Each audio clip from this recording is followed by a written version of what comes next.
अपनी आरसीएम पाठशाला के 79वें एपिसोड के अंदर स्वागत करता हूं।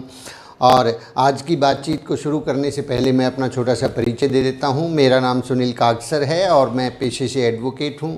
फ़िलहाल पंजाब और हरियाणा हाई कोर्ट चंडीगढ़ के अंदर मैं प्रैक्टिस कर रहा हूं और मेरी धर्मपत्नी अनीता जी आरसीएम बिज़नेस में स्टार पर्ल अचीवर हैं और हम दोनों मिलकर इस बिज़नेस की गाड़ी को आगे बढ़ा रहे हैं। चलिए आज की बातचीत को शुरू करते हैं। आज की बातचीत जो है रहेगी रिलेशनशिप विद डाउनलाइन। लेकिन इससे पहले मैं आपको एक और सूचना देना चाहता हूं कि आज की जो बातचीत है, इस बातचीत को देखने का, सुनने का और समझने के दो नज़रिए हो सकते हैं।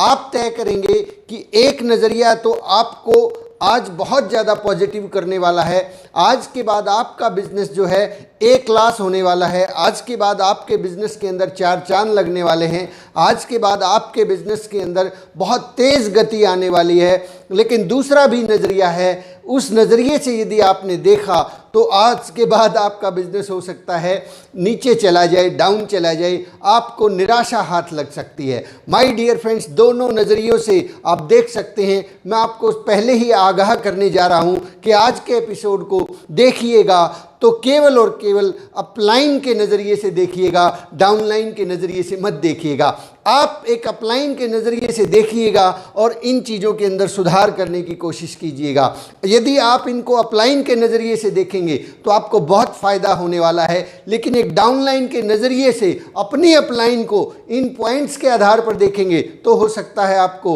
कहीं न कहीं किसी न किसी व्यक्ति को निराशा हाथ लग सकती है। वो बिज़नेस को जो है ना समझ नहीं पाएगा। माय डियर फ्रेंड्स, हमेशा ध्यान रखिएगा कि कोई भी चीज़, कोई भी ट्रेनिंग, कोई भी बात होती है, उस बात को हमें किसी दूसरे पे अप्लाई नहीं करके देखना है, हमें खुद पे अप्लाई करना है। क्या हम वैसे हैं? क्या हम वैसा बनना चाहते हैं? क्या हम इस तरह की सिचुएशन को हैंडल करना जानते हैं? हमेशा अपने आप को एक लीडर के रूप में देखिएगा, क्योंकि ये लीडरशिप ड्रिवन बिजनेस है, ये लीडरशिप ड्रिवन बिजनेस नहीं है। ये पीछे पीछे चलने वालों का बिजनेस नहीं है। यहाँ पे लोग उसके पीछे चलना चाहते हैं जो आगे चल रहा है। माय डियर फ्रेंड्स, नज़रिए को ध्यान में रखिएगा। हर बात को सुनने से पहले ये ज़रूर सोचिएगा कि मैं अपलाइन हूँ और ये चीज़ें आज मुझे अपने अंदर सुधार करनी है, न कि मुझे अपनी अपलाइन के अंदर सुधार होते हुए देखना है। मुझे एज ए डाउनलाइन बन के इन चीज़ों को आज ग्रहण नहीं करना है, एज ए अपलाइन बन के मुझे ये इन चीज़ों को ग्रहण करना है। हम सुरेंद्र वत्स जी की बहुत ही ऐतिहासिक ट्रेनिंग के सेकंड पार्ट में हैं। ये बहुत ही मेरे जीवन के अंदर बहुत बड़ा क्रांतिकारी परिवर्तन ये ट्रेनिंग से हुआ था। इस ट्रेनिंग को मैं आपके सामने रिप्रोड्यूस कर रहा हूँ। चलिए बात करते हैं रिलेशनशिप विद डाउनलाइन। हमारी डाउनलाइन के साथ हमारे जो रिलेशनशिप हैं वो पाइपलाइन के समान है। पाइपलाइन के समान है। पाइपलाइन जैसे कि आपके घर में पाइपलाइन बिछी हुई है, किसी न किसी गैस की पाइपलाइन हो सकती है या किसी पानी की पाइपलाइन हो सकती है। उस पाइपलाइन के अंदर कभी भी ब्लॉकेज ना आने दें, कभी भी उसके अंदर ब्रेकेज ना आने दें, क्योंकि जैसे ही ब्रेकेज आएगी, ब्लॉकेज आएगी, उस पाइपलाइन के अंदर या तो गंदा पानी घुस जाएगा या आपके घर तक पानी पहुंच नहीं पाएगा। इस बात का हमेशा ध्यान रखें कि पाइपलाइन के समान है। वत्स साहब ने पाइपलाइन के समान क्यों कहा है? क्योंकि पाइपलाइन के अंदर जब भी प्रॉब्लम आती है वो हमारे घर तक पहुंच जाती है और हमें नुकसान पहुंचाती है। तो हमेशा इस पाइपलाइन का ध्यान रखें। इस पाइपलाइन की मरम्मत जो है, इस पाइपलाइन की जो है सेफ्टी, सिक्योरिटी हमेशा करते रहें। हमेशा अपनी डाउनलाइन के साथ कम्युनिकेशन करते रहें। कम्युनिकेशन क्या है? बातचीत, रिलेशनशिप बना के रखना है। परिस्थितियां जैसी भी हो, कोई आदमी किसी भी प्रकार का हो, आपको लगता है कि मेरी डाउनलाइन फलां फलां के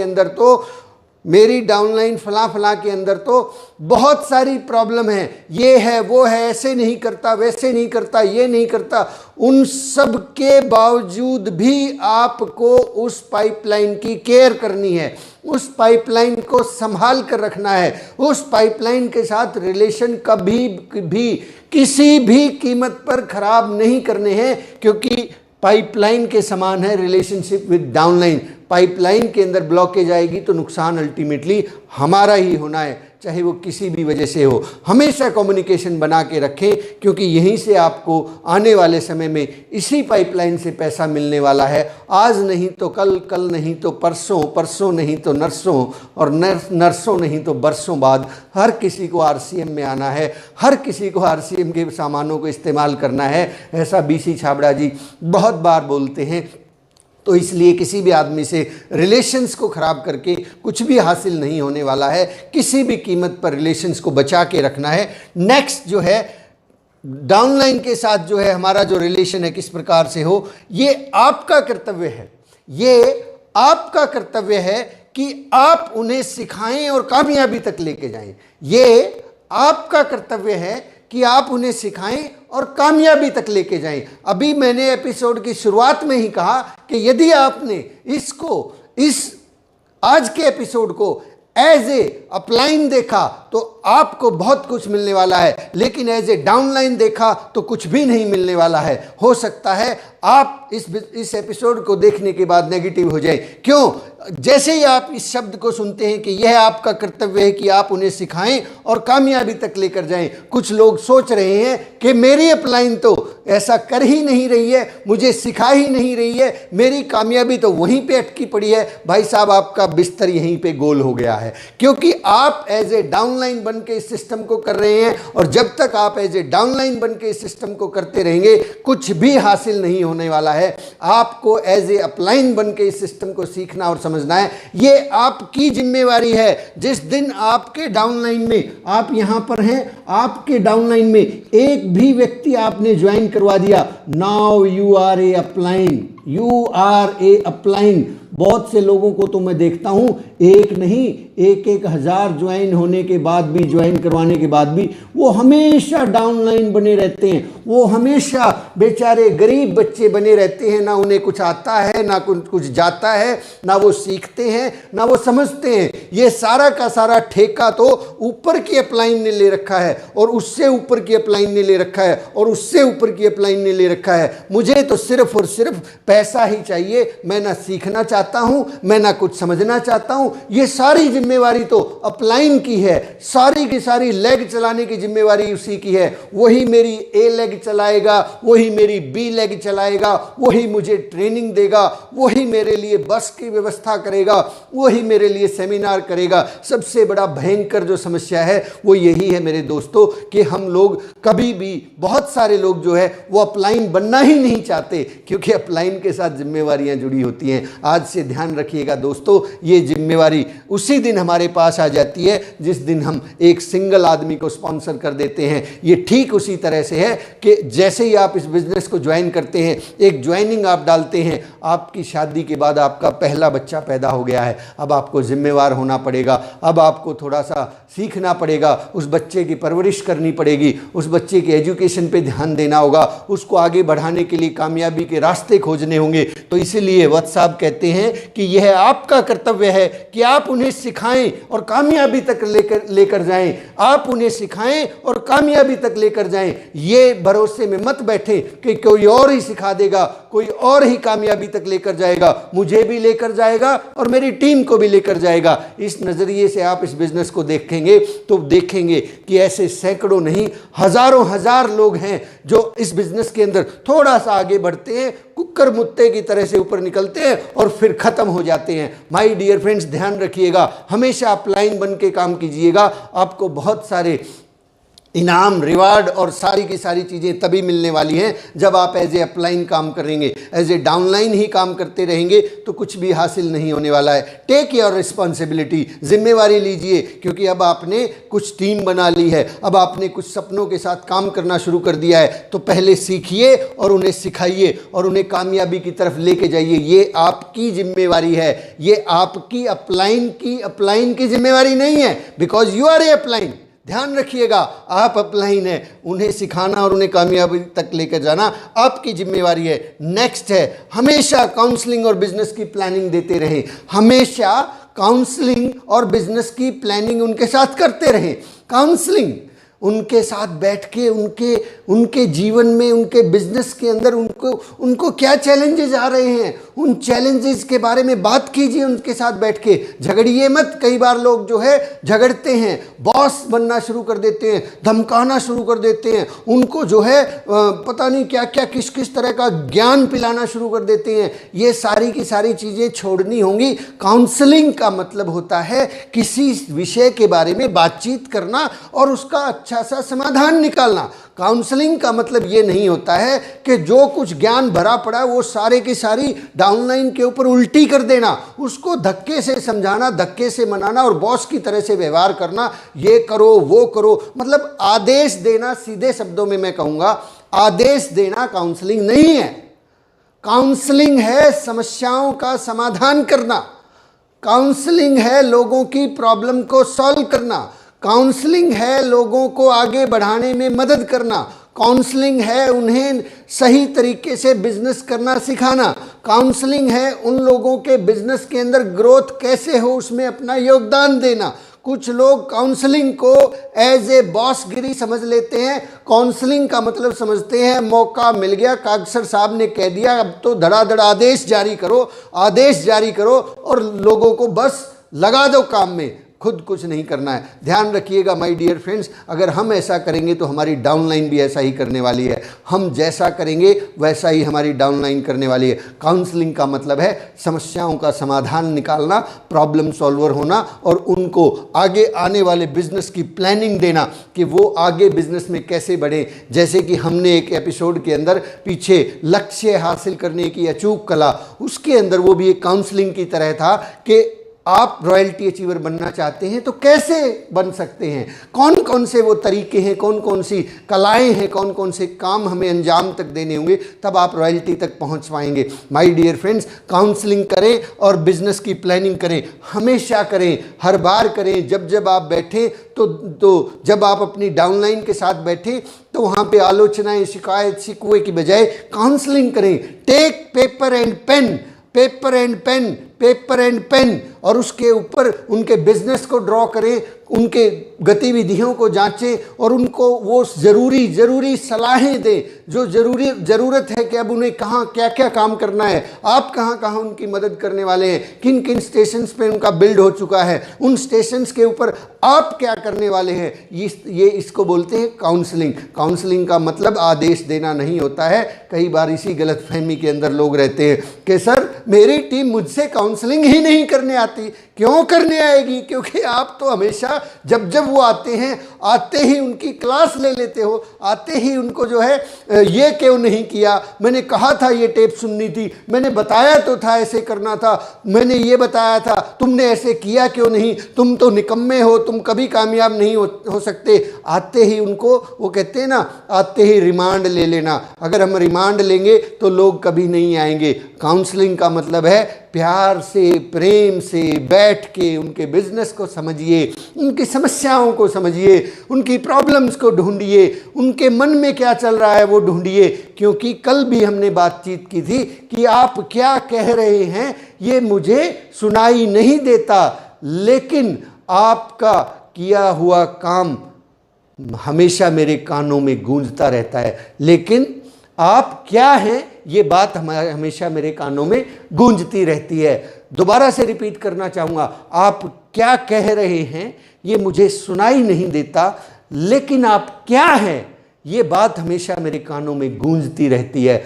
काउंसलिंग के लिए लोग आएंगे, 100% आएंगे, लेकिन उन्हें भरोसा होना चाहिए कि काउंसलिंग मिलेगी वहाँ से, बिजनेस प्लानिंग मिलेगी वहाँ से डांट फटकार नहीं मिलेगी, वहाँ से रिमांड नहीं होगा। नेक्स्ट पॉइंट के ऊपर हम बात करते हैं। हमेशा प्रोग्रेसिव और सकारात्मक बात करें अपनी डाउनलाइन के साथ में। हमेशा प्रोग्रेसिव और सकारात्मक बात करें अपनी डाउनलाइन के साथ में। अब यहाँ पे भी अगर आपने इस बात को इस नज़रिए से देख लिया कि मेरी अपलाइन तो ऐसे बात करती ही नहीं है, गई भैंस पानी में साहब, गई भैंस पानी में, ये मैं आपसे बात कर रहा हूँ, ये मैं आप सबसे बात कर रहा हूँ, ये मैं सभी अपलाइन से बात कर रहा हूँ, ये मैं सभी उन लोगों से बात कर रहा हूँ जिनकी टीम में महज 1 आदमी 2 आदमी ज्वाइन हो चुके हैं, वो भी अपलाइन है, आप भी अपलाइन है। तो आपको आपको क्या करना है, आपको हमेशा प्रोग्रेसिव और सकारात्मक बात करनी है, हमेशा अपनी टीम को आगे बढ़ाने की बात करनी है, हमेशा अपनी टीम के साथ में पॉजिटिव बातें करनी है। कंपनी क्या होने वाली है, फ्यूचर में क्या होने वाला है, उनका फ्यूचर क्या है, प्रोग्रेसिव बात, जिस बात से आदमी का हौसला बढ़े, हौसला टूटे वो बात नहीं करनी है, हौसला बढ़े वही बात करनी है। अगर फोन आने पर टोन नहीं बदली तो आपको अपलाइन कहलाने का कोई अधिकार नहीं है। ये मैं नहीं कह रहा, ये आदरणीय सुरेंद्र वत्स जी रियल डायमंड कह रहे हैं। अगर फोन आने पर टोन नहीं बदली तो अपलाइन कहलाने का कोई अधिकार नहीं है। कई बार तो डाउनलाइन का फोन आता है, बड़े एक्साइटमेंट मोड में आता है और अपलाइन से बात करके उनकी बत्ती गुल हो जाती है। माय डियर फ्रेंड्स, ये काम जो है अगर हो रहा है, ध्यान कीजिए, गौर कीजिए कि अब फ़ोन आने पर टोन नहीं बदली तो अपलाइन कहलाने का कोई अधिकार नहीं है। फ़ोन आए और बंदा एक्साइटेड होकर ना जाए तो अपलाइन कहलाने का अधिकार नहीं है। ध्यान रखिएगा, हमेशा आपके जीवन में सोइयों प्रॉब्लम है, सोइयों समस्याएं आपके जीवन में है, लेकिन जब अपलाइन का फ़ोन आए, डाउनलाइन का फ़ोन आए, बी चीयरफुल, मुस्कुरा के बात करें, हंस के बात करें, एक्साइटमेंट में बात करें। उनकी टोन बदलनी चाहिए। 2 मिनट के अंदर अंदर उनके जीवन की जो परेशानियां हैं वो भूल जाएं। जब वो आपको फ़ोन लगाएं तो एक्साइटमेंट से भर जाएं। कई बार तो फ़ोन लगाने के बाद हम उनको उल्टा नेगेटिव करके भेज देते हैं। फ़ोन आने पर टोन नहीं बदली तो अपलाइन कहलाने का कोई अधिकार नहीं है। Next, never over commit, never over commit with your downline. कभी भी ज़रूरत से ज़्यादा, आवश्यकता से अधिक कमिटमेंट ना करें। कभी कभी हम ये गलती कर बैठते हैं कि हम अपनी डाउनलाइन को, जो वो काम हो नहीं सकता, आपको मालूम है कि नहीं हो सकता, उस काम को करने की कमिटमेंट कर लेते हैं। जो घटना घट नहीं सकती, एक आदमी अभी ईगल ज्वाइन हुआ है और वो कहता है सर अगले महीने मैं रॉयल्टी कर दूंगा। आप उनसे ही पूछिए कि साहब कैसे कर देंगे। आप उसकी हाँ में हाँ मत मिलाइए, यस यस कर देंगे, मैं भी करवा दूंगा। ओवर कमिटमेंट कभी मत कीजिए। एक साथी ने पूछा है कि टोन का मतलब क्या होता है। टोन का मतलब होता है बात करने का लहजा। उसकी जो बात कर रहा है, मान लीजिए डाउनलाइन ने फ़ोन किया, वो बेचारा मरा सा, बिल्कुल सुस्ताया हुआ सा बात कर रहा है, उसको लग ही नहीं रहा है कि उससे बिजनेस चल पाएगा। वो बिल्कुल निराश है, हताश है, और वो अपनी अपलाइन के पास फ़ोन करता है। और अपलाइन से बात करने के बाद यदि उस आदमी के अंदर जोश, जुनून और हौसला और पॉजिटिव एनर्जी नहीं आ रही है तो अपलाइन को अपलाइन कहलाने का अधिकार नहीं है। ये हमें सीखना होगा कि अपनी टीम के मूड को, मोड को, टोन को कैसे बदलें। वो आदमी जुनून, जोश और एक्साइटमेंट में कैसे भर जाए, इस तरीके से हमें बात करनी है। उसका मूड ठीक हो जाए, सीधे शब्दों में बात है, मूड ठीक हो जाए। टोन बदलना, मूड ठीक हो जाए। हमेशा प्रोग्रेसिव और सकारात्मक बात करें। Never over commit, over commitment मत कीजिए, ओवर कमिटमेंट मत कीजिए। ओवर कमिटमेंट अगर आप करेंगे, ज़्यादा जो हो नहीं सकता ओवर कमिटमेंट आप करेंगे तो फेलियर अगर हो गया तो आपको दोषी ठहराया जाएगा। तो आप परिस्थितियों के अनुसार वही कमिटमेंट करें, वही चीज़ें अपने अपलाइन के साथ कमिटमेंट करें जो उनको सही है, जो उनके बिजनेस के लिए सही है। क्योंकि आप अपलाइन है, आपको मालूम है कि क्या हो सकता है और क्या नहीं हो सकता। कई बार हम जोश के अंदर बड़ा कमिटमेंट कर लेते हैं, बहुत बड़ा कमिटमेंट कर लेते हैं, और वो जब नहीं होता तो टीम को निराशा हाथ लगती है। नेक्स्ट पॉइंट है, मीटिंग्स के लिए समय देते रहें। अपनी टीम को मीटिंग्स के लिए समय देते रहें और कभी भी मीटिंग को कैंसिल ना करें। कैंसल ना करें। आपके जीवन में जो मर्जी प्रॉब्लम आ जाए, अगर आपने समय दे दिया तो उसको कभी कैंसिल ना करें। मैं आपको वत्स साहब की जीवन की एक घटना बताता हूं।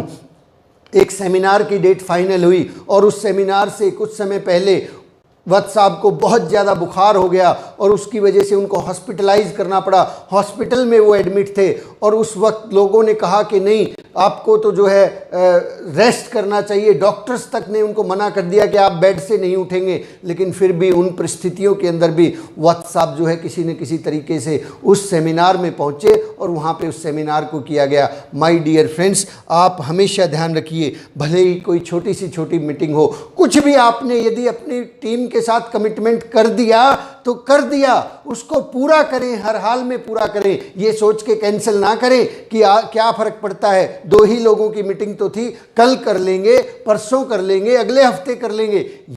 ये जो आपका एटीट्यूड है, ये टीम का भरोसा उठ जाएगा। माय डियर फ्रेंड्स, ये चीज़ें डुप्लीकेट होती है, फिर वो भी जो है इन चीज़ों को हल्के में लेना शुरू कर देते हैं और वो लोग भी जो है फिर इसी तरह से ब्रेकअप करते रहते हैं। माय डियर फ्रेंड्स, कभी भी मीटिंग के लिए दिया हुआ समय कैंसिल ना करें। पहली बात तो मीटिंग्स के लिए समय दें।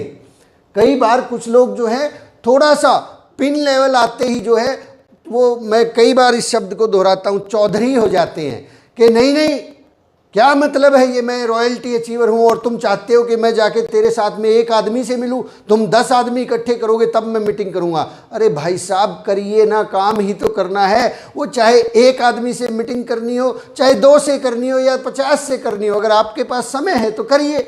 करने में हर्ज क्या है? क्यों हम ऐसा बिहेव करते हैं कि हम तो अब बड़े लीडर हो गए हैं, अब तो मैं सिर्फ बड़ी मीटिंग ही करूंगा, अब तो मैं बस सेमिनार ही करूंगा। साहब, जब आपके पास जो जितना भी समय है उसको यूटिलाइज कीजिए। बड़ी मीटिंग नहीं है तो छोटी कीजिए, होम मीटिंग कीजिए, लेकिन करते रहिए। काम ही तो कर रहे हैं ना, तो काम करने में बुराई और परहेज क्या है? तो कभी भी इस तरह की दूरियां अपने माइंड में ना पालें कि मैं तो बस अब इस लेवल पे आ गया हूं और मैं तो बस यही वाले काम करने वाला हूं, अब तो मैं बस सिर्फ ज्ञान ही बांटने वाला हूं। नेक्स्ट जो है point number 7, never pass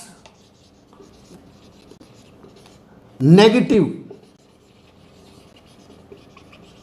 to downline. कभी भी नेगेटिव चीजें डाउनलाइन में पास ना करें, कभी भी। Never pass negative to downline. किसी भी तरह की कोई भी नेगेटिव चीज, जैसे कि नंबर 1 प्रोडक्ट से रिलेटेड, नंबर 2 डिलीवरी सिस्टम से रिलेटेड, नंबर 3 मैनेजमेंट से रिलेटेड, प्रोडक्ट से संबंधित, डिलीवरी सिस्टम से संबंधित, मैनेजमेंट से संबंधित किसी भी प्रकार की कोई भी घटना अगर होती है उसको डाउनलाइन के अंदर पास नहीं करना है। प्रोडक्ट में कोई चैलेंज है, कई लोग अपनी पूरी टीम को बताते हैं कि सर इसके अंदर तो जो है ना ये वाली दिक्कत है, ये ऐसे है, प्रोडक्ट कंपनी ने ऐसे क्यों नहीं बनाया, ऐसे बनाना चाहिए था, डिलीवरी सिस्टम में कोई प्रॉब्लम है, पिकअप सेंटरों पे तो सामान ही नहीं मिलता, इस बात का इतना प्रचार करेंगे। मैनेजमेंट में सर फ़ोन पता नहीं क्या क्या किस तरह की बातें करते रहते, मुझे तो हैरानी होती है। और वो सारी बातें किससे करते रहते हैं? डाउनलाइन से करते रहते हैं। भाई साहब, बिजनेस बढ़ेगा क्या इससे? लोग पॉजिटिव हो रहे हैं क्या इस बातचीत करने से? लोग नेगेटिव क्यों ऐसा कर रहे हैं? हम लोग ध्यान रखिएगा, never pass any negative to downline, चाहे वो प्रोडक्ट से रिलेटेड हो, डिलीवरी सिस्टम से हो या मैनेजमेंट से संबंधित हो। नेक्स्ट जो है एनी कंप्लेंट अप्लायंस से कोई शिकायत है,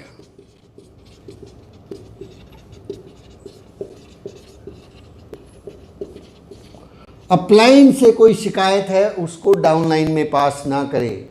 अप्लायंस से कोई शिकायत है उसे डाउनलाइन में पास ना करें। ये इसको कहते हैं अपने ही पैरों पर कुल्हाड़ी मारना, अपने ही पैरों पर कुल्हाड़ी मारना। आपको अपनी अप्लायंस से, मैं मानता हूँ सोइयों प्रॉब्लम हो सकती है, सोइयों शिकायत हो सकती है, लेकिन क्या वो बात बताने से आपका कुछ, आप अपनी डाउनलाइन को ये बातें शेयर कर रहे हैं तो इससे कुछ भला होने वाला है? कल को आपके अंदर भी प्रॉब्लम्स नजर आ जाएंगी, फिर वो भी नीचे शेयर कर देंगे। Never pass any complaint regarding your upline to your downline. अपनी अपलाइन के बारे में यदि आपको कोई शिकायत है उसको कभी भी अपनी डाउनलाइन के अंदर शेयर नहीं करना है, घर के अंदर।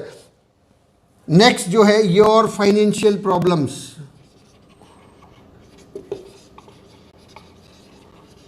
आपकी जो फाइनेंशियल प्रॉब्लम्स हैं वो भी अपनी डाउनलाइन के साथ शेयर नहीं करनी है। आपके जीवन में सोइयों प्रॉब्लम हो सकती हैं, आप आर्थिक तंगी से जूझ रहे हैं, आपके पास पैसा नहीं है, आप कर्जदार हैं, सोइयों प्रॉब्लम है, उस घटना को, उस बातचीत को डाउनलाइन के साथ शेयर नहीं करना है। ये मैं नहीं कह रहा हूँ, ये वत्स साहब कह रहे हैं। क्योंकि कभी भी घर में कोई भी समस्या होती है, घर में कोई समस्या है तो उसको बच्चों के साथ शेयर करते हैं या बड़ों के साथ?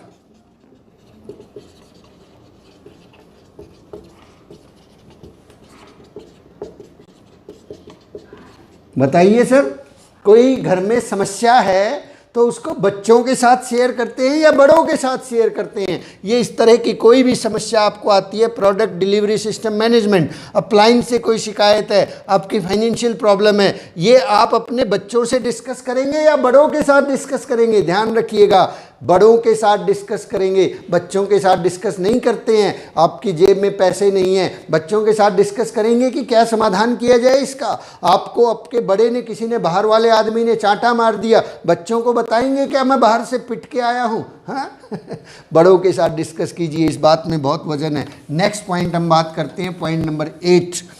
हमेशा upline, cross line, management, product के डिफेंस में खड़े हों। हमेशा हमेशा डिफेंड कीजिए, बचाव कीजिए। Upline, cross line, management, product या कोई भी चीज़ है, डिफेंस में खड़े रहिए। कई बार जो है हम लोग गलती कर बैठते हैं कि कभी कभी अपलाइन, कोई आदमी कहता सर मैंने वहाँ उनको फ़ोन लगाया था, उन्होंने मेरा फ़ोन ही नहीं उठाया। तो हम क्या कहते हैं, पता नहीं सर उनके अंदर कुछ ना कुछ दिक्कत है, फ़ोन मैंने भी लगाया था, उन्होंने उठाया ही नहीं, मेरा भी नहीं उठाते वो तो। सर डिफेंस में खड़े हुए, अगर ऐसी कोई घटना है, आपको पता लगती है कि किसी आपकी अपलाइन ने फ़ोन नहीं उठाया, आप कहें कि देखिए हो सकता है उनका बहुत व्यस्तम शेड्यूल है, वो बहुत बिजी रहते हैं, कोई बात नहीं, आप फिर से ट्राई कर लीजिएगा माय डियर फ्रेंड्स। फिर क्रॉस लाइन, कोई क्रॉस लाइन, सर उसने ऐसे कर दिया, वैसे कर दिया, डिफेंस कीजिए, बचाव कीजिए, उनकी बुराई मत कीजिए, उसके साथ साथ मत होइए कि हाँ हाँ वो तो है ही ऐसा, क्या करें, सिस्टम ही ऐसा है, लोग ही खराब हैं, ऐसा तो चलता ही रहता है। डिफेंस करें कि कोई बात नहीं, आप आगे बढ़े, ऐसी गलती हो सकता है, वैसे ऐसे आदमी है नहीं वो, मैं उनको जानता हूँ, कोई बात नहीं, आप थोड़ा धैर्य रखें, आप अपने काम पर ध्यान दें, आगे बढ़िए। मैनेजमेंट के साथ, प्रोडक्ट के साथ डिफेंस में खड़े रहिए।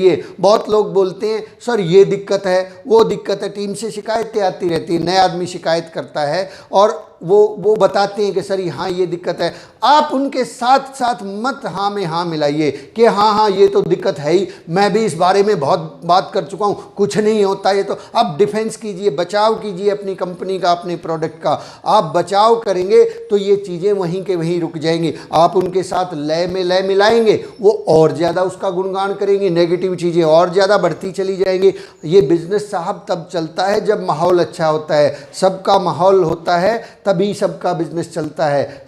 तो इस माहौल को बनाइए, डिफेंस में खड़े रहिए अपनी अपलाइन के, क्रॉस लाइन के, मैनेजमेंट के, प्रोडक्ट सिस्टम के। नेक्स्ट पॉइंट जो है, यदि कोई समस्या है तो नीचे जाकर सॉल्व कीजिए। यदि कोई आपको लगता है कोई समस्या है तो सॉल्व कीजिए। पॉलिटिकल लीडर मत बनिए।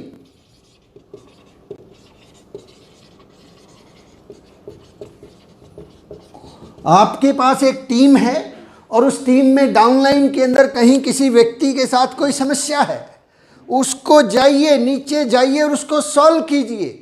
Don't be A political leader, राजनेता मत बनिए। उसके ऊपर टीका टिप्पणी और आलोचनाएं मत कीजिए, उसके ऊपर बहस मत कीजिए, उसके ऊपर एक आदमी को बढ़ा दिया, एक आदमी को धमका दिया, ऐसा मत कीजिए। नीचे जाइए, उस प्रॉब्लम को सॉल्व कीजिए, जल्दी से जल्दी जाइए। वहां पे बैठ के ना देखें मूक दर्शक की भांति कि अच्छा मजा आ गया, चाइना ने अटैक कर दिया, अब तो सरकार गिर जाएगी, अब तो तेरा नंबर लगने वाला है, अब तक तो वो डाउनलाइन मुझे पूछता ही नहीं था, अब जैसे ही वो अपनी अपलाइन से नाराज होगा अब मेरी पूछ बढ़ जाएगी। Don't act like a political leader, act like a leader. कोई समस्या है, चैलेंज है डाउनलाइन के अंदर, जाइए सॉल्व कीजिए, उस चीज को बढ़ाइए मत, उस चीज के लिए इंतजार मत कीजिए कि अपने आप ठीक हो जाएगी। नेक्स्ट पॉइंट जो है, next point number 10, help them to be better. मैं यहां पे लिख देता हूं, help them to be better.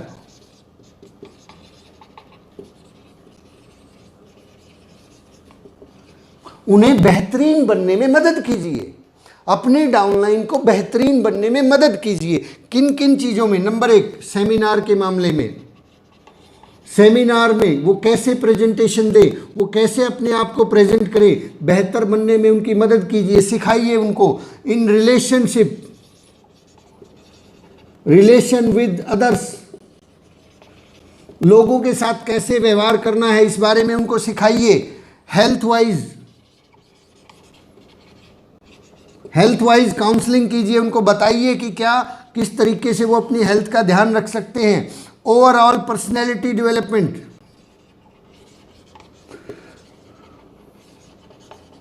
Personality development के अंदर उनकी मदद कीजिए। Help them to be better, seminar में वो कैसे अच्छे तरीके से बोले, रिलेशनशिप में वो कैसे सुधार करें, हेल्थ वाइज कैसे सुधार करें, पर्सनैलिटी वाइज अपने आप को कैसे सुधार करें, इन चीज़ों के अंदर सुधार करने में उनकी मदद कीजिए। And last but not least, check कीजिए भाई साहब कि क्या आप एक अच्छी अपलाइन है।